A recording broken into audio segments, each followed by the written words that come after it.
ನಾನೇನೆ ಮಾಧ್ಯಮದಲ್ಲಿ ನೋಡಿದ್ದೆ, ಒಂದು ಗ್ರಾಮೀಣ ಮಟ್ಟದಿಂದ ಮತ್ತು ಹಳ್ಳಿಯಿಂದ ಬಂದಂಥ ಒಬ್ಬ ಯುವಕ ಇಲ್ಲಿ ಕಲಿತುಕೊಂಡು ಅವನ ತಂದೆಯನ್ನು ಅವನು ಒಂದು ಮಾಳಿಗೆ ಕರ್ಕೊಂಡು ಹೋದಾಗ ಬರೀ ಅವರೊಂದು ಪಂಚ ಉಟ್ಕೊಂಡಿದ್ರಂತ ಹೇಳಿ, ಪಂಚ ಅಂತ ನಾನು ಹೇಳಿಕ್ಕೆ ಹೋಗುದಿಲ್ಲ, ನಮ್ಮ ಕನ್ನಡ ನಾಡಿನ ಕರ್ನಾಟಕದ ಒಂದು ಸಂಪ್ರದಾಯದ ಉಡುಪನ್ನು ತೊಟ್ಟುಕೊಂಡು ಅವನು ಬಹುಶಃ ತನ್ನ ತಂದೆ ಕೂಡ ಮಾಲ್ ನೋಡ್ಲಿಂದ ಪ್ರೀತಿಯಿಂದ ಒಂದು ಕರ್ಕೊಂಡು ಹೋದಾಗ ಸಂತೋಷ ಪಡಲಿ ಅಂತೇಳಿ ಅವರನ್ನು ನಿಲ್ಲಿಸಿ ಅಲ್ಲಿ ಒಳಗೆ ಎಂಟರ್ ಆಗಲಿಕ್ಕೆ ಬಿಡುವುದಿಲ್ಲ. ಇದನ್ನು ನಾವು ತೀವ್ರವಾಗಿ ಖಂಡಿಸಬೇಕು ಮತ್ತು ಕಠಿಣವಾದ ಕ್ರಮ ನಾವು ತೆಗೊಳ್ಬೇಕು.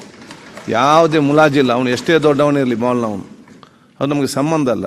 ನಾವಿವತ್ತು ತೋರಿಸಬೇಕು, ಅತ್ಯಂತ ದೊಡ್ಡ ಮಾಲ್ನ ಶ್ರೀಮಂತ ನಮಗೆ ಮುಖ್ಯ ಅಲ್ಲ. ಈ ರಾಜ್ಯದ ಜನಸಾಮಾನ್ಯರು ಮತ್ತು ಬಡವರು ಕಟ್ಟಕಡೆ ಜನರು ಯಾರು ಇದ್ದಾರೆ ಆ ಸ್ವಾಭಿಮಾನ ಬದುಕುವುದು ಅವ್ರು ನಮಗೆ ಇಂಪಾರ್ಟೆಂಟ್ ಅಂತೇಳಿ. ಆದ ಕಾರಣ ನಿನ್ನೆ ಇದನ್ನು ನಾವೆಲ್ಲರೂ ಕೂಡ ಇವತ್ತು ಖಂಡಿಸಬೇಕಾಗ್ತದೆ.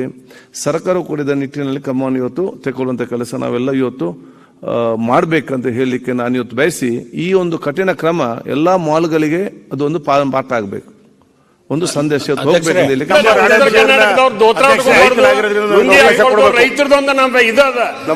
ನಮ್ಮ ಉಡುಪಿನ ಬಗ್ಗೆ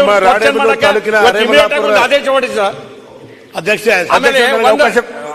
ಮುಗಿಸ್ಬಿಡ್ತೇನೆ, ಒಂದ್ ಸೆಕೆಂಡ್ ಮುಗಿಸ್ಬಿಡ್ತೇನೆ. ಈಗ ಒಂದ್ ಕೇಳಿ ಸರ್, ಈ ಸದನದಲ್ಲಿ ಬಹಳ ಗೌರವಯುತವಾಗಿ ನೀವೆಲ್ಲ ಮಾಡಕತ್ತೀರಿ. ಸದನದಲ್ಲಿ ಎಂಟ್ರಿ ಆಗ್ಬೇಕಾದ್ರೆ ಒಂದು ಗೌರವ ಬರ್ಬೇಕು. ಶಾಸಕರಿಗೆ ಟಿಫಿನ್ ಊಟದ ವ್ಯವಸ್ಥೆ ಮಾಡ್ರಿ. ನಾವೆಲ್ಲರೂ ಕೂಡಿ ವ್ಯರ್ಥ ಮಾಡ್ದಂಗೆ ಮಾಡಬೇಕಾಗಿದೆ. ಮಾನ್ಯ ಸಚಿವರು ಬರ್ಬೇಕನ್ನೋದ್ರ ಬಗ್ಗೆ ನಾ ಏನು ಸಮರ್ಥನೆ ಮಾಡ್ಕೊಳಂಗಿಲ್ಲ, ಎಲ್ಲರೂ ಬೇಡಕ್ಕೆ ಬರ್ಬೇಕು. ಇವತ್ತು ಮತ್ತೊಂದು ತಾಸು ಮುಂದೋಗಿದ್ದು, ಇದು ನಮ್ಗೊಂದಲ್ಲ ಸರ್, ಆಡಳಿತ ಪಕ್ಷದ ಗೊಂದಲ್ಲ, ಭಾರತೀಯ ಜನತಾ ಪಾರ್ಟಿಯಲ್ಲಿ ಗೊಂದಿದೆ. ಅಶೋಕ್ ಸಾಹೇಬ್ರ ಸತ್ಸಂಗಿಲ್ಲ, ಸಮಯ ವ್ಯರ್ಥ ಹೋಗ್ಬಾರ್ದು.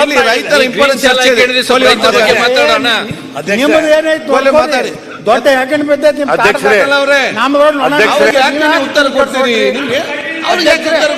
ಅಲ್ರಿ ನಮ್ಮ ಜಗಳ ಬಗ್ಗೆ ಅವ್ರ ಯಾಕೆ ತಲೆ ಕಟ್ಸೋತಾರೆ? ಅವ್ರ ಕಾಂಗ್ರೆಸ್ ದೊಡ್ಡ ಯಾಕಂದ್ರೆ ಬಿದ್ದದ ಬಿಜೆಪಿ. ಅಧ್ಯಕ್ಷ ಬರೀ ಮಾಲ್ಗಳು ನೀವು ನೆಕ್ಸ್ಟ್ ಮಾತಾಡಿ, ಕೋಹ್ಲಿ ಅವ್ರು ಮಾತಾಡ್ತಾರೆ.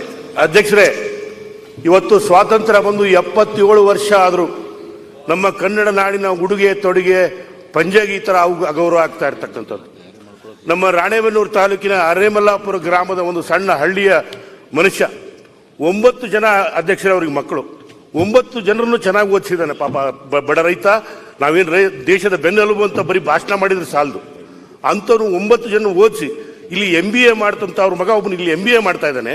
ಆ MBA ಮಾಡ್ತಕ್ಕಂಥ ಒಬ್ಬ ಯುವಕನ ಮಗನನ್ನು ನೋಡಕ್ ಬಂದಾಗ ನಮ್ಮ ಅಪ್ಪನಿಗೆ ಹಳ್ಳಿಯಲ್ಲಿ ಹೊಲದಲ್ಲಿ ಕೆಲಸ ಮಾಡಿದವನಿಗೆ ನಾನು ಮೋಲ್ ತೋರಿಸ್ಬೇಕು, ಬೆಂಗಳೂರು ತೋರಿಸ್ಬೇಕು ಅಂತ ಆಸೆ ಇಟ್ಕೊಂಡಂತ ಮಗ ಇವತ್ತು ಅಪ್ಪನ ಮಹಲ್ GT ಮಾಲ್ ಕರ್ಕೊಂಡು ಹೋದ್ರೆ ಅಲ್ಲಿ ಅವನಿಗೆ ಅಗೌರವ ತೋರಿಸ್ತಕ್ಕಂಥದ್ದು ಬಹಳ ಖಂಡನೀಯ. ಅಧ್ಯಕ್ಷ, ದಯಮಾಡಿ ಆ ಮಾಲ್ನ ಮುಚ್ಚಬೇಕು. ತತ್ಕ್ಷಣದಿಂದಲೇ ಸರ್ಕಾರ ಆದೇಶ ತಗೊಂಡು ಆ ಮಾಲ್ನ ಮುಚ್ಚಬೇಕು. ರೈತರಿಗೆ ಅಗೌರವ ತೋರಿಸ್ತಕ್ಕಂಥ ಮಾಲ್ನ ಮುಚ್ಚಬೇಕು.